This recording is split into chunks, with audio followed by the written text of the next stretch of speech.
Hey everybody, Taz from Critical Thinking Anarchist here. So,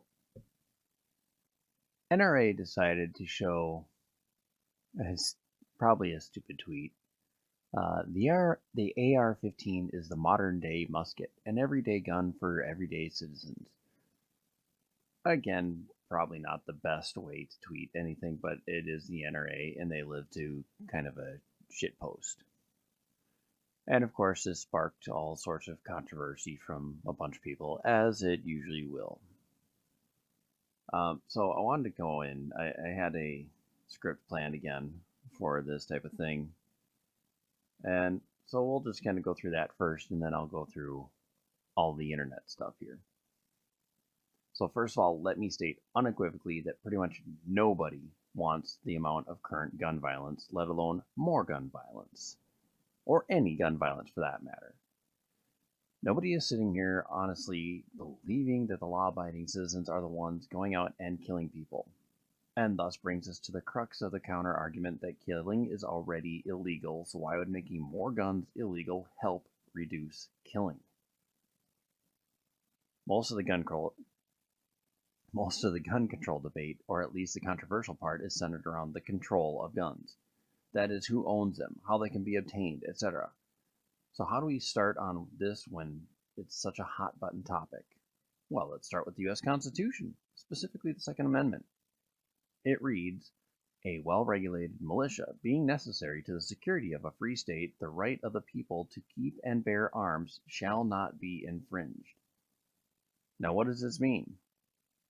Of course, to modern-day people, they read the militia portion and immediately think Army, or to be more accurate, armed forces relating to the Army, Navy, and Air Force specifically, as not all people believe police and private security should have guns, but most people believe those who go to war should.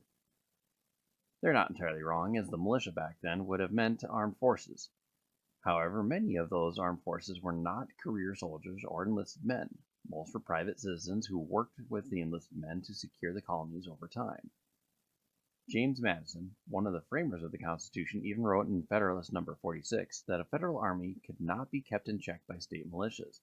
A standing army would be opposed by a militia. Granted, currently states do not have their own armies per se. While there are many local branches of the divisions of the armed forces in every state, they are essentially governed by the federal government. However, it could be deemed that local military leaders could assume control if the federal government were ever to be declared rogue or void or abusing their own power.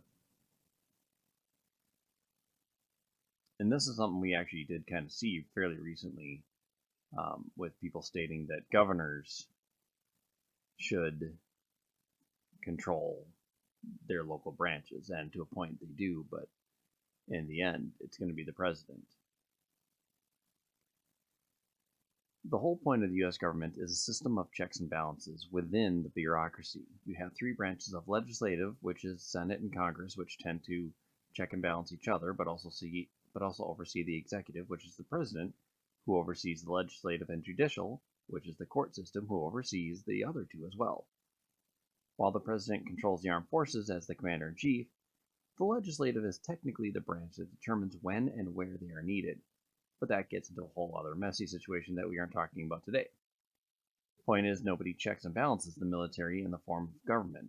That's where the Second Amendment comes into play. The citizens are the ones who can stand up to the military. Now, of course, people will say, but the military has access to bombs, missiles, nuclear weapons, jets, helicopters, much more deadly guns. It's stupid to think that the average citizen should have access to all of those things when the military could just wipe them right off the face of the earth. And those exact reasons are why so many people fight for the right to bear arms. The fact that the average citizens do have access to so many weapons and so many high-powered weapons is part of why democracy has been able to reign so long in the United States, and why so few other freedoms and privileges have been taken away over the years.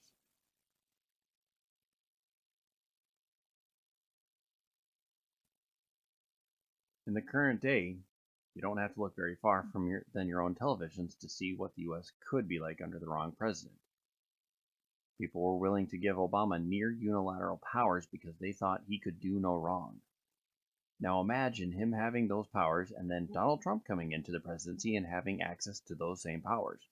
to those same abilities to bypass Congress and the Senate. If everybody's worst fears about him actually being a dictator were true and that he were actually a fascist and suddenly stripped the people of all the rights and privileges they feared he would do within days of being elected president, wouldn't you think that having access to those guns would be the best way to protect the nation against tyranny? China is going through some of its greatest turmoil right now. Would it be the same if their citizens had access to weaponry? Would North Korea have such a stranglehold on their citizens if their citizens were allowed to carry guns? Would Venezuela have the political struggles it's going through right now if their own citizens felt they could stand up to their military with similar weapons? Could the government come in and wipe millions of people off the face of the planet with barely a thought? Sure.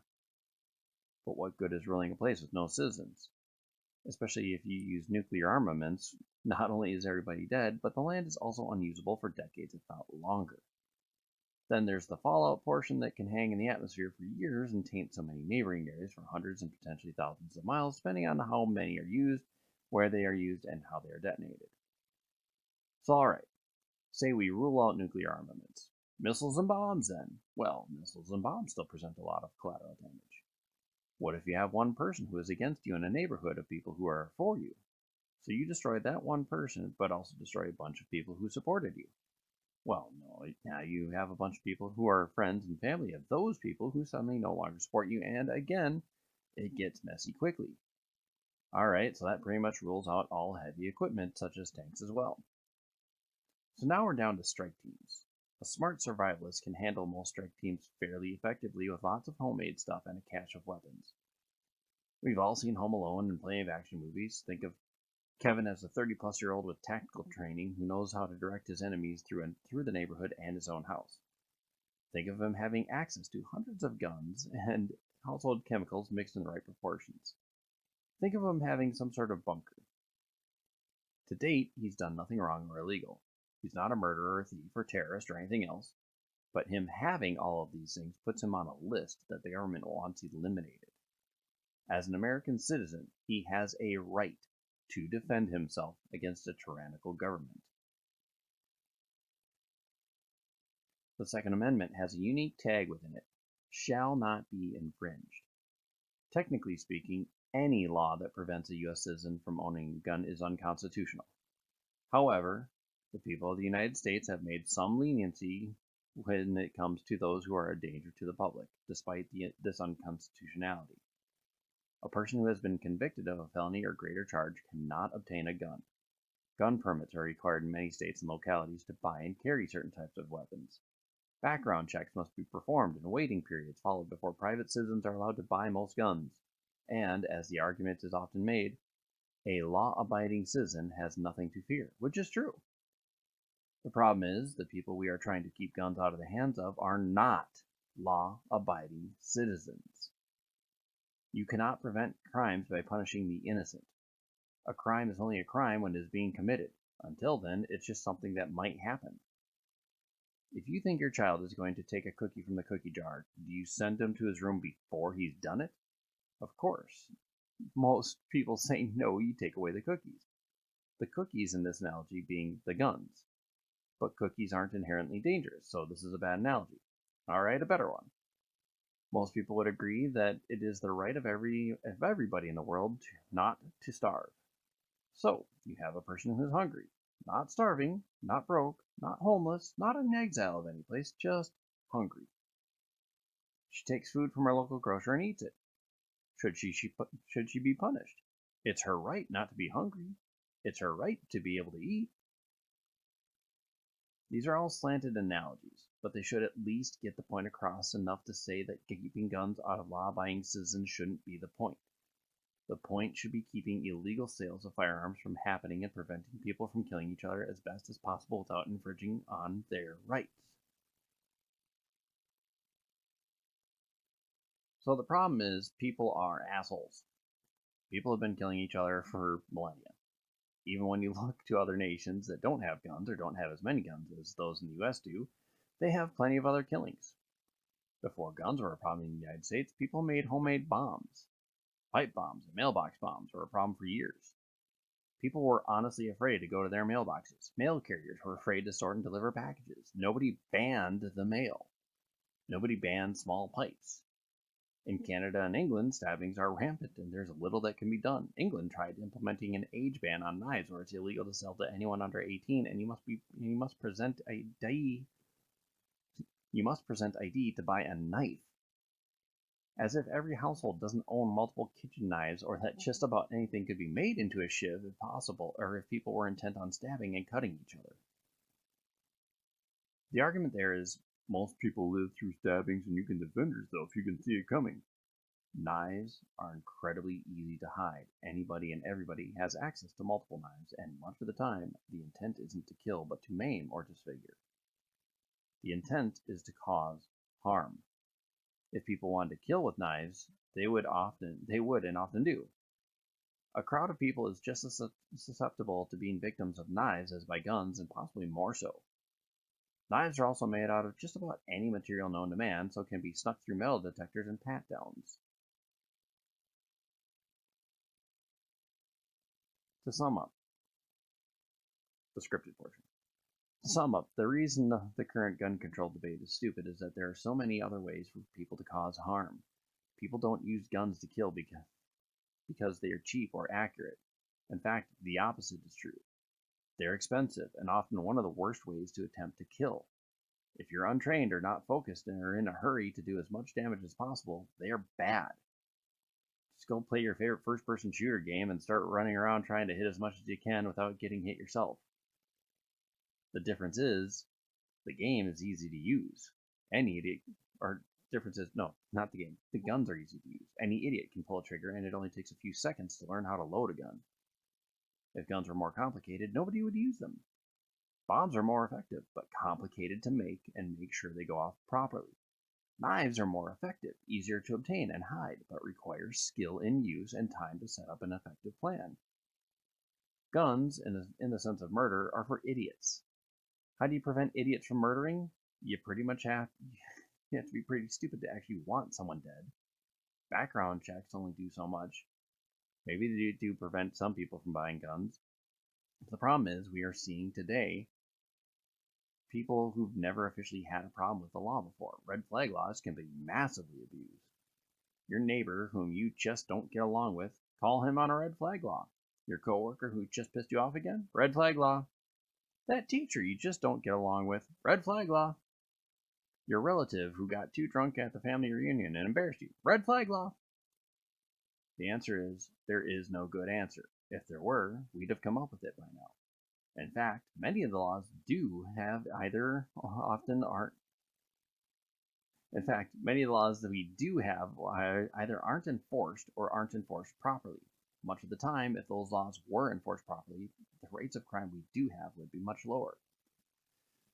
So if you've seen it, New York City, especially right now, is going through a hell of a time with gun violence.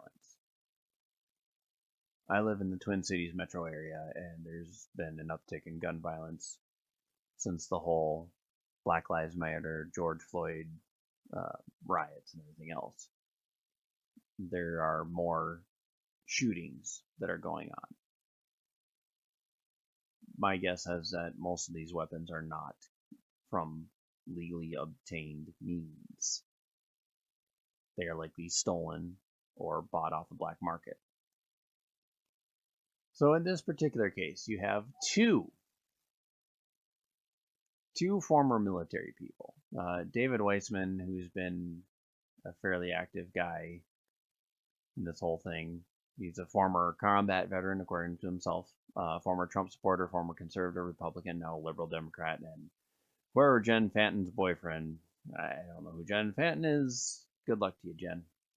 And then Eric Garcia, father, husband, disabled Marine veteran, graduate student, Central Valley born and raised, CA-22, always get back up. Okay, well, it's interesting that you use one version of your combat training, but not other versions. So they both say AR-15 was meant for combat, not for civilians. No civilian needs anything more than a pistol for home defense, and if anyone needs more than one shot to hunt, they are doing it wrong.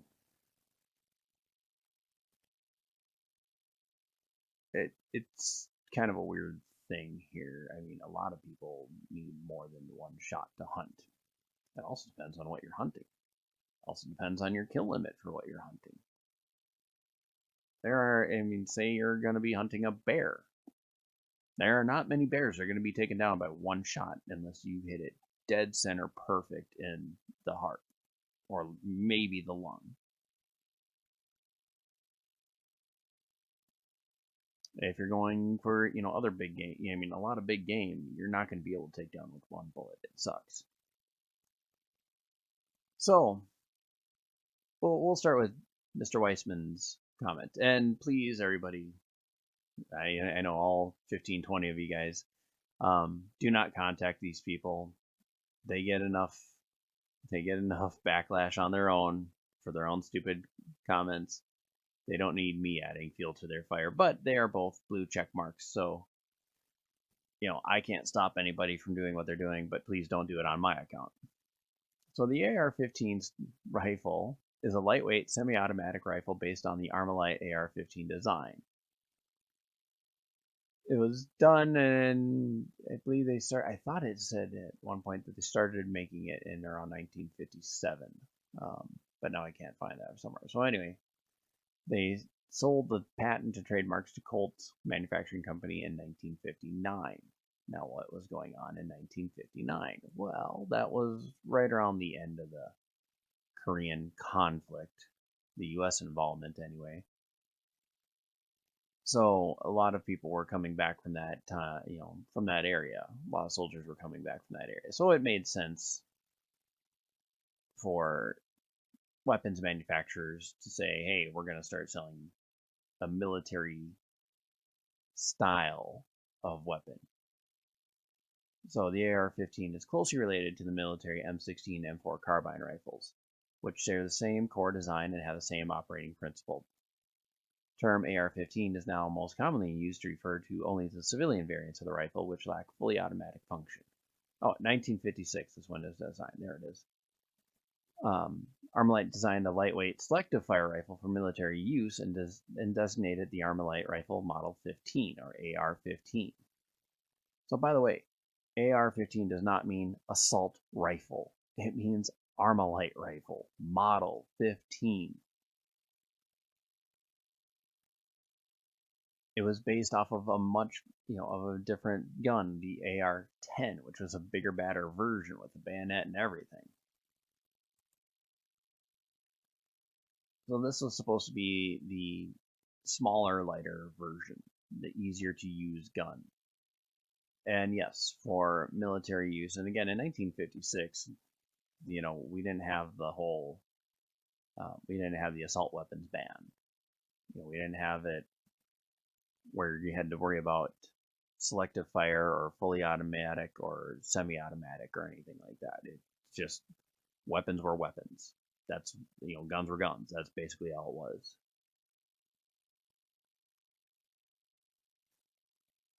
So they sold it to Colt.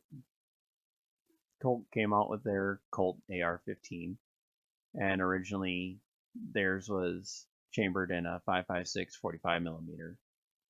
It's a magazine, gas-operated, semi-automatic rifle. AR stands for Armalite Rifle. And they still have the trademark on the AR-15, but they lost the patent in 1977. So that's why you see so many coming up with AR-15, and they have to have their own serial number after that because Colt still holds a trademark on it. But anyway, so a lot of them are now chambered in 223. This is a other type of 223 rifle. Is this a scary rifle to anybody? Looks like a normal hunting rifle to anyone else, right? Now, granted, when you start looking at other ones, oh my gosh, that's scary. Oh my gosh, it's scary. They are almost exactly the same thing as this. That's all they are, just a different design around it. Now, granted, this is a bolt action, not a semi-automatic. And the thing that people get freaked out, they hear automatic and they think, oh my gosh, it's fully automatic. They don't understand the difference between semi-automatic and fully automatic. Fully automatic means you pull the trigger and it just goes. It just shoot, shoot, shoot, shoot, shoot, shoot, shoot. You pull the trigger once and it's constant barrage of bullets. Semi-automatic means that it ejects the shell and loads the next shell. So in this particular case, this is a bolt action. You have to do that yourself. And I know people will be like, well, yeah, that's the way it should be. It should be that you have to chamber the next round every single time yourself. It shouldn't be the weapons, it shouldn't be done by the weapon. Now there are a lot of very good people who can chamber rounds with a bolt action or a lever action incredibly quickly. Less, they could still do probably about 10 rounds in under 5 seconds if they have that ability to shoot 10 rounds. But let's talk about the semi-automatic, fully automatic thing. Okay, so it loads the next round for you. Well, guess what? So is a revolver. And there are a lot of people who think that we should never have gotten past revolvers. Now, granted, once you're done with your 4, 5, 6, depending on the type of revolver, bullets, you have to insert new cartridges. And depending on how that's done, you're either loading them individually or, as a lot of people have now, you have, like a six bullet cartridge type of thing where you just throw it in, you pop it open, dump them out, throw them in, done. And again, those can be done very quickly if you know what you're doing and you have the right tools. But this would actually be a fully automatic because it revolves the spent round out and the new round in automatically. So, or not a fully automatic, semi-automatic. So this is technically a semi-automatic weapon as well. But people don't seem to be too scared of revolvers for some reason. So anyway, back to the AR-15. It's a rifle. It looks scary. It's associated with scary acts. There are a lot of people who like the AR-15 because, again, it's lightweight, it's ease of use, and it's fairly cheap as far as guns go.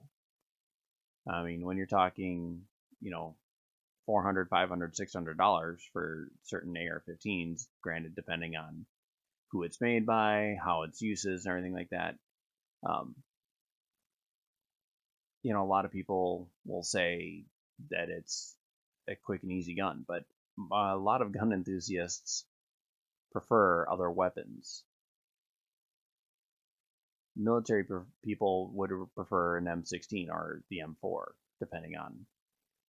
A lot of them really like the M16s. They don't really care for the AR-15s, and part of it is the heft and ability. A lot of times the AR-15s are also shorter. So, I mean, not only does it not feel right when you're out using it, but, as far as weight goes, but now you're also adding in length of the stock, length of the barrel, and everything else. So, I mean, it's just an ease of use and comfort thing. It's really, outside of that, it is a glorified rifle, a semi-automatic rifle. And again, if most people aren't going to be using these things for people because it doesn't cause that much damage. A lot of them are not chambered in large rounds; they're chambered in 223 or 22. And of course, most idiots are going to be buying a 22 caliber version, and 22s, while deadly, don't cause much damage. They're a very tiny bullet. You can get a 22 in 22 is essentially a practice gun for most people. That's what you target shoot with. And part of the reason you target shoot is that the 22 is accurate. I mean, it stays very straight and it goes a long time.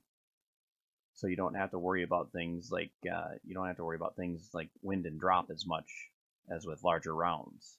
And the kickback is tiny. because it requires so little powder to expel the bullet. But I mean, it's just kind of ridiculous. And if anyone needs more than one shot to hunt, they're doing it wrong. I get that that's it's a oversimplification. That he's trying to say you're not a good hunter. How else do you learn? You learn by practice. But at the same time, it's almost like he's saying, okay, so it's not a. This is ridiculous. This was not meant really as a combat gun, like this guy is saying. It was meant for people who came from combat. It was meant for people who had been using the M4 and M16 and coming back and want something similar, because most people, even active military, can't get an M4 or M16 for their home use. It's just not going to happen. As far as the fully automatic, semi-automatic thing, since 1986, or maybe it was 1994, since the ban on fully automatic weapons, that's no longer an issue.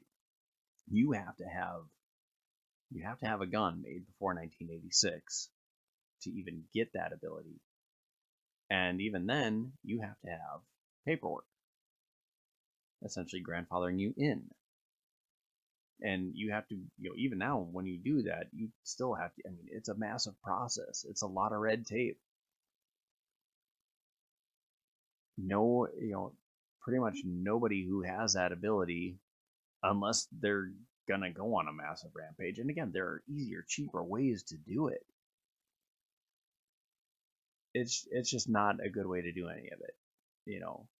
It's an idiot's way of doing things. And if you're a rich idiot, again, there are better ways and easier ways and cheaper ways to do it. No civilian needs anything more than a pistol for home defense.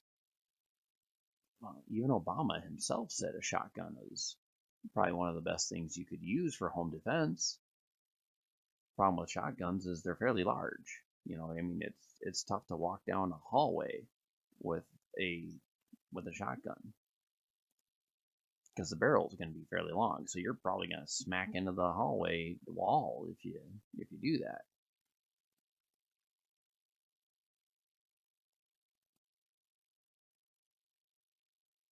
I don't know, but anyway, and again, I kind of get all ranty on these things. It's just ridiculous. But the problem is not gun control.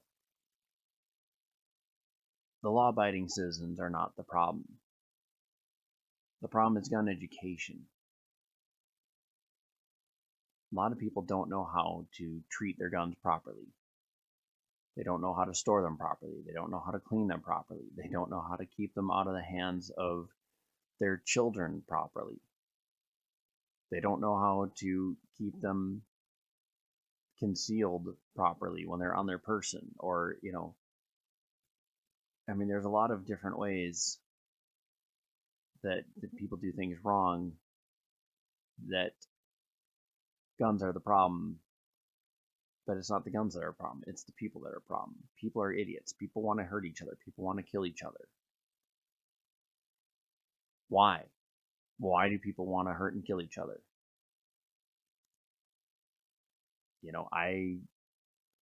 I personally own one gun that's disassembled at my parents' house. It's a shotgun I got when I was 12.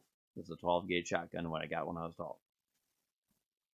I've used it probably 10 times in my entire life, and I probably haven't used it since I was about 16 or 17. My wife, who is military, has several guns, and I don't have a problem with that. She's trained. She knows what she's doing. She knows how to take one apart, put it back together, clean it. Now, there are things that I would say that we could be doing better, but for the most part, it's just enforcing laws that are already on the books and keeping the problem people from having them. But the problem people are going to find ways to hurt each other. It has nothing to do with the the weapons. The weapons are tools.